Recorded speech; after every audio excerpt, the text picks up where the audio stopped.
Hello guys, welcome sa RJ's Farm. So medyo natagalan tayong mag-update sa farm kasi medyo naging busy tayo. Simulan na nating ipasudsod or ipatambak yung farm natin ulit. So katatapos lang ng ng palay natin. And then, so pinatigil muna natin yung pagtatanim ng palay para kumuha uli ng panambak. Ayan, kasi itong part ng lupa natin dito dati, mababaw o malalim, kaya nagtutubig. So, ang gagawin natin, ipapalevel na natin dito sa may pilapil, yung sa inahapakan ni Natatang para hindi napapasok yung tubig. Tsaka para makakapagsimula na tayo magpaganda ng ating farm. So bali yung kabila, hindi natin patatamnan muna ng palay at kamatis naman yung itatanim, and then yung kabila dun sa dulo, singkamas. So marami na tayong mapapakitang mga tanim natin dito sa farm. Liban pa yung mulberry tsaka yung ubas. So imbes na payloader ginagamit, itong traktora nila. So may attachment siyang parang bulldozer sa harap, saka itutulog yung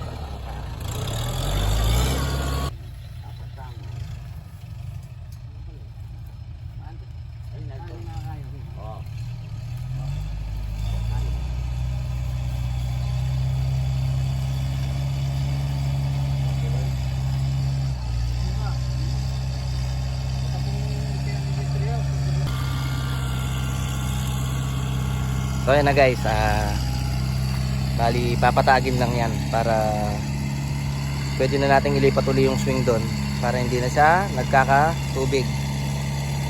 So yan ang level niyan, sakto dun sa simento nung lagayan ng mga bulaklak ng kubo, kaya hindi na siya lulubog. Yan.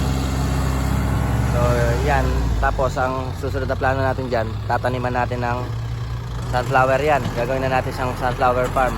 I-stop na natin yung mga tanim, yung palay, para maganda na yung sunflower. Naka-arrange na siya, maganda na siyang, saka iba't ibang bulaklak na itatanim natin para pagdating ng February and summer, April, yan pwede na puntahan ng mga tao, pwede na natin ipag-gate. And then ito yung tataniman naman ng kamatis. Ayan, nakaano na sila, nakadahop or nakatudling na sila. Ayan.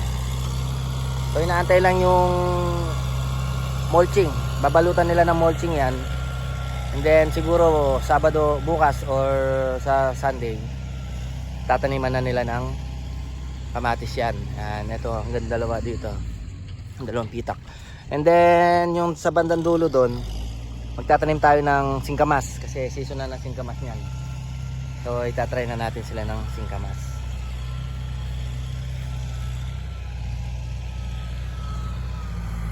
So siguro mamayang hapon balikan natin to kung ano na yung may katapusan ang natapos dito.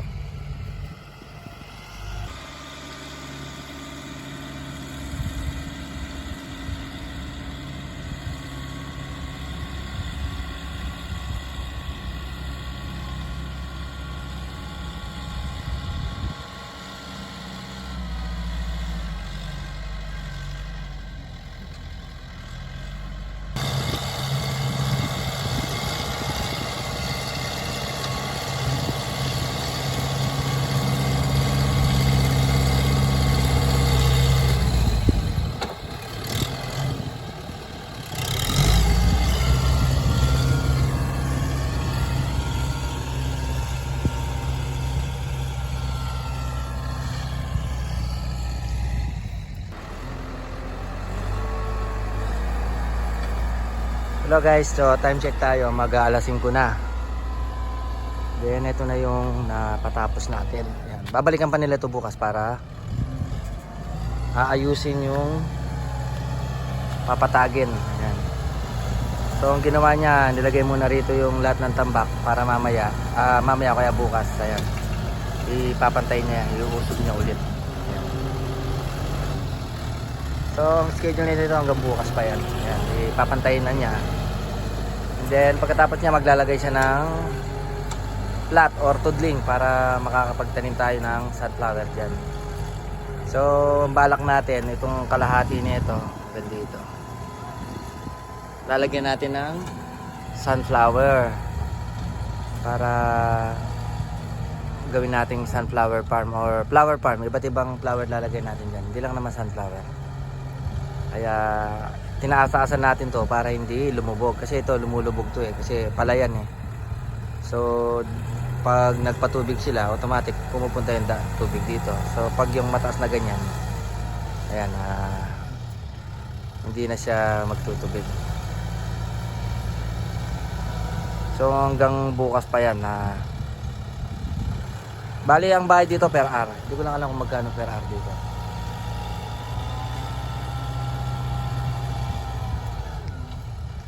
Then by December siguro malalagyan na natin ng koito itong pond natin or mga isda, para hindi na kasi mainit nun. Lalagyan natin ng shaded net. Ayan, medyo umuulang konti. Ayan.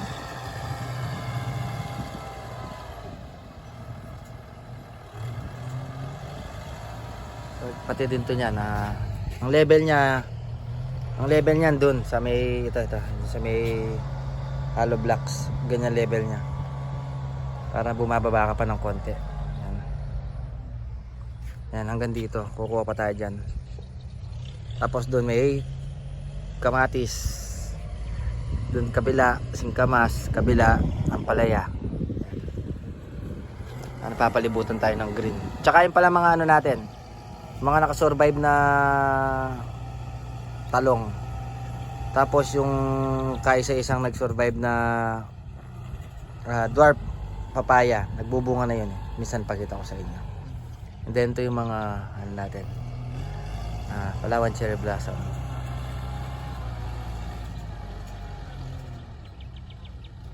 So siguro next week makakapagtanim na tayo ng mga maayos na natin to, ng mga bulaklak, yung mga halaman na ornamental plants na nasa bahay. Pwede natin silang ilipat dito para maitanim na.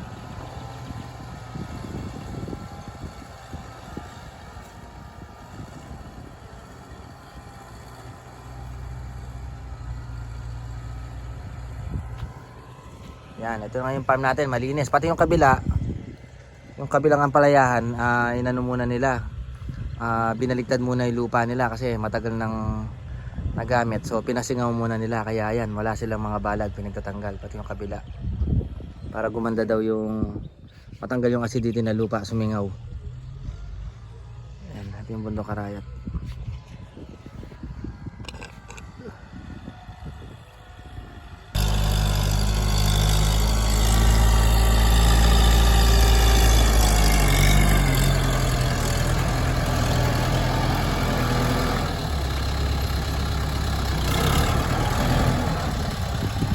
Makita natin, ayan na level, tumaas na siya, so hindi na siya magkakatubig niyan.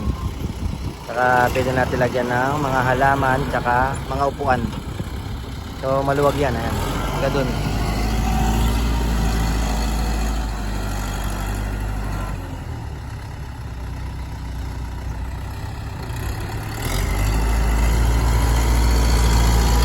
So ayusin na natin yung pan dyan. Malinis na tingnan.